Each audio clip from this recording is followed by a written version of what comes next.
Ini berlebihan bego, sumpah masuk begini jangan dah. Ini nggak baik sumpah. Ngentot. Tuhan tolong. Kalau mau duduk di sekolah sudah di situ ya, punya guru ya.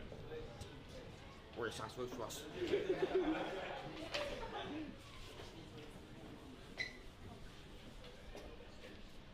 Siapa nama lu? Guru ya. Belajar apaan, Bang? Arab ya? Hah? Arab, bahasa Arab. Hantu. Nah, kita bahas ini bahas ekonomi.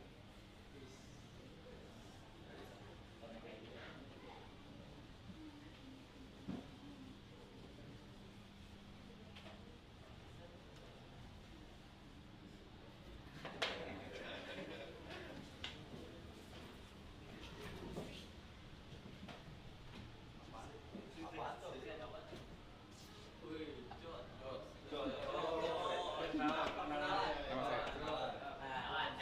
Nama saya. Kita lanjut aja. Saya lagi ya? Oh gitu. Tremor.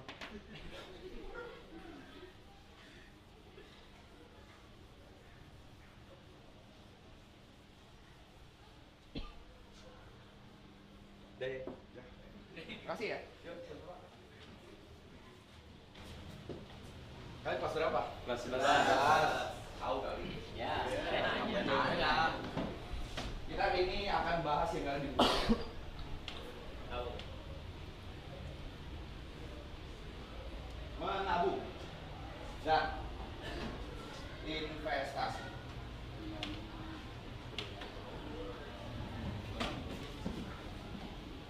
Ada yang tahu nggak bedanya menabung sama investasi? Gak ada ya, saya juga nggak tahu. Ya. Terus gimana dong?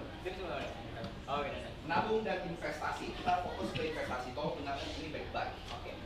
Karena mungkin ini nanti bakal penting dalam kehidupan kalian supaya kalian tidak seperti saya. Umur 27 belum waktu awal, ya. Menabung dan investasi.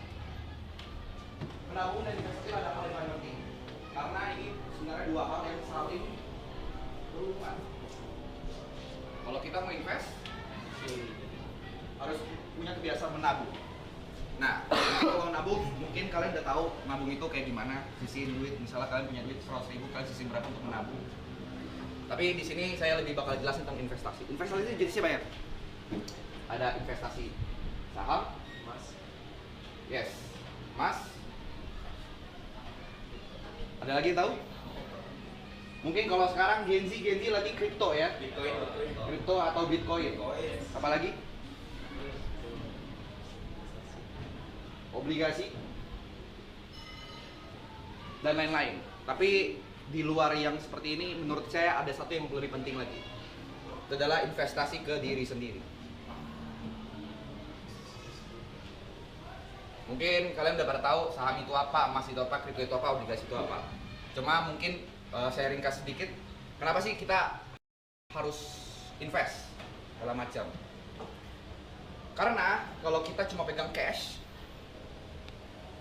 atau misalnya yang mungkin kalian tahu itu adalah duit atau uang, 1 juta kalian, misalkan punya duit 1 juta nih sekarang, kalau macam 1 juta kalian sekarang 2025 sama nanti 2030, memang ya kalau 1 juta cepat habis. 2030 nilainya bakal beda. Karena apa sih? Kenapa sih bisa kayak lu pegang 1 juta sekarang sama nanti bakal beda? Ada yang bisa jawab nggak? Inflasi, betul, sangat inflasi. Nah, investasi ini sebenarnya supaya kita bisa uang yang kita sekarang punya di kemudian hari value-nya bisa tetap sama. Ada yang namanya time gue lupa. Ya. Tapi intinya itu. Nah, kita serius sedikit ya. Kita serius sedikit. Kenapa sih bisa seperti itu? Kita bahas, mau bahas apa dulu? Saham, apapun ya? Apapun, saham. Nah, saham, kita bahas saham. Ada yang tahu nggak saham itu apa?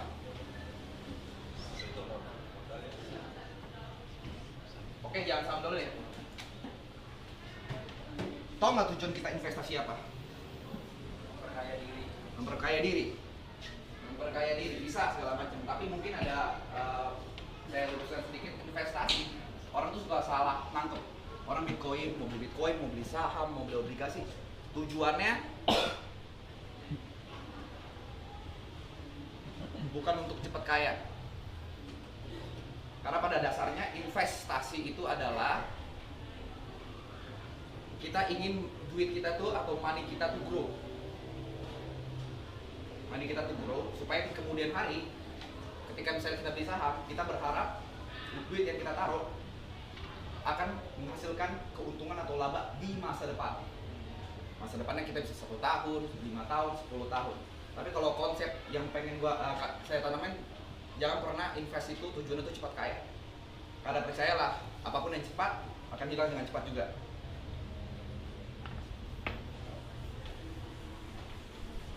Nah, intinya seperti itu. Saya nervous. Ya. Mungkin bakal saya ajarin kalau saham itu sebenarnya saham atau kripto atau apapun itu kalian bisa cari di internet, karena kan mungkin kalian nonton YouTube atau TikTok segala macam. Mungkin salah satu kreator yang kalau kalian mau sukanya nonton, Timothy Ronald itu salah satu contoh yang sangat bagus ngajarinnya. Cuman yang pengen saya tanemin adalah keajaiban ke-8. Mungkin kalian taunya ada 7 keajaiban di dunia kan? Nah, kalau menurut Albert Einstein itu ada keajaiban ke-8. Itu adalah compounding. Apaan tuh Kak? Kak ya? Compounding. Ini salah satu bisa dibilang kegiatan atau sistem yang sangat underrated. Gua kasih contoh. Ini makanya gue bilang menabung dan investasi. Misalnya dalam jangka 10 tahun, compounding itu buat kalian nggak tahu itu contohnya seperti ini. Kalian masing-masing nabung 1 juta per tahun. Kalau dalam range 10 tahun, berapa duit yang kita lu? Sorry, 1 juta per bulan selama 10 tahun. Kita punya duit berapa? Tinggal 1, kita kali 12, kali 10. 120 juta, betul? Ini kalau menabung. Kita nggak usah anggap inflasi apa-apa, tapi anggaplah kalian punya 120 juta di 10 tahun kemudian. Kalau compounding, 1 juta rupiah, ini kita invest per bulan. Per bulan selama 10 tahun. Di bulan pertama, duit kita berapa? 1 juta kan? 1 juta. Nah, duit compounding itu kita investasikan ke instrumen investasi yang memang kita anggaplah returnnya, kita main ini aja, main simple ya, 10% per tahun. 10% per tahun atau 5% nih per tahun segala macam. Kalau misalnya mau ngitungnya lebih simpel lagi, anggaplah kita dapat return 5-10% per bulan. Ya. Per bulan, berarti di bulan kedua 10%-nya berapa? 10% dari 1 juta berapa? Ada yang tahu? 100 ribu. 10% itu 1/10 dari 1 juta. Jadi hitungannya seperti ya 1/10 kali aja 1 juta. Tinggal kurangin, udah. Berarti di 100 ribu. Berarti duit yang kita punya 1.100.000 kan? Di bulan ketiga, itu tuh bukan ngegulung 100 ribu lagi. Naik lagi, karena yang kita investasikan itu bukan 1 juta lagi, tapi 1.100.000. 1.100.000 return 10% berapa? 110.000. Sama kayak tadi, 1/10 kita kali 1,1. 110.000. Ini tinggal kita tambah nih. Berapa? Berarti kan udah menghasilkan 1 juta. Betul?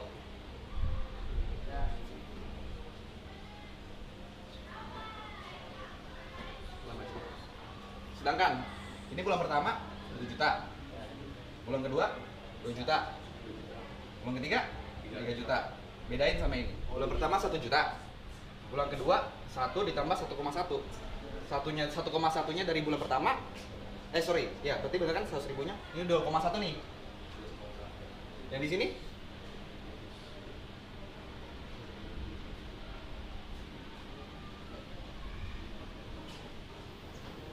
Lihat perbedaannya. Di bulan ketiga kita udah ngasilin 200.000. Bulan ketiga, bayangkan 10 tahun. Bayangin selama 10 tahun. Ada yang mau nanya? Jadi kalau misalnya memang sekarang kalian mungkin masih sekolah kan kelas 2 ya, kalau macam mungkin kalian belum terlalu mikirin duit, tapi kalau saya bisa kasih sesuatu, ya kan, pengalaman hidup saya, ya, menabung itu adalah hal yang paling simple dikatakan tapi paling susah dilakukan. Tapi kalau misalnya kalian ada kepikiran menabung, ada baiknya kalian mikirin investasi karena nggak ada gunanya kalian pegang cash. Gitu. Cash itu bisa dibilang overrated, tetap butuh, tapi misalnya let's say kalian punya 1 juta yang mungkin kalian sisakan, ya kalian bisa aja jadi 50% kalian buat cash, buat nanti jajan-jajan atau segala macam, 50% kalian investasikan, bebas, mau ke emas, mau kripto segala macam. Yang penting adalah ya satu, kalian harus belajar compounding. Mungkin karena waktu saya kan nggak banyak nih, cuma 15 menit, pulang dari sini pelajarin tentang compounding, karena itu adalah salah satu yang bakal mengubah ekonomi kalian. Compounding, dan ingat, investasi banyak kan jenisnya, ada emas, ada saham, mungkin sekarang ada kripto. Semakin banyak, semakin tinggi returnnya, karena investasi itu soal risk dan return.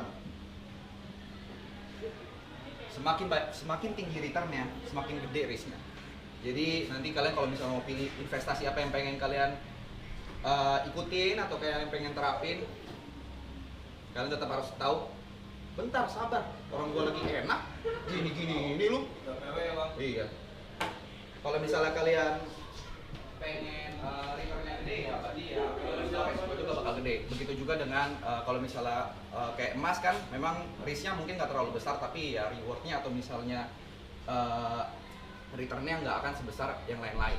Jadi mungkin itu aja. Dan paling yang terakhir adalah investasi itu, atau misalnya kalian mau beli saham atau apapun investasi itu, selalu gunakan uang dingin, uang yang dimana kalian memang pakai, kalau hilang itu kalian nggak kepikiran. Jangan pakai uang tabungan segala macam dan lain-lain. Untuk awal-awal pelajari seperti itu. Nanti kalau misalnya udah sembari berjalannya, baru nanti kalian bisa tahu porsi mana yang bisa kalian bagi antara uang kebutuhan sama uang investasi. Karena mau investasi kayak gimana pun, kalau misalnya duitnya belum cukup, tetap pastikan kebutuhan yang diutamakan, ya kan, kebutuhan primer diutamakan. Dan balik lagi, kalau misalnya di umur kalian sekarang, investasi yang paling tepat adalah investasi diri kalian sendiri, skill. Jadi kalau misalnya memang punya uang lebih atau punya kesempatan lebih, pelajarin semuanya. Misalnya skill set apa yang bisa kalian dalemin, apa yang bisa kalian pelajarin dari teman, mungkin itu musik, mungkin itu di dunia finance, atau mungkin di dunia sosial media segala macam. Itu yang udah paling penting sekarang adalah skill set, karena itu yang bakal membawa kalian jauh. Uang membantu, tapi yang paling penting adalah skill set kalian, karena apa yang nanti kalian hasilkan di nilai akhir rapor kalian itu nggak nentu masa depan kalian. Jadi yang nentuin adalah apa yang kalian bisa bawa ke masyarakat luas. Itu aja. Thank you.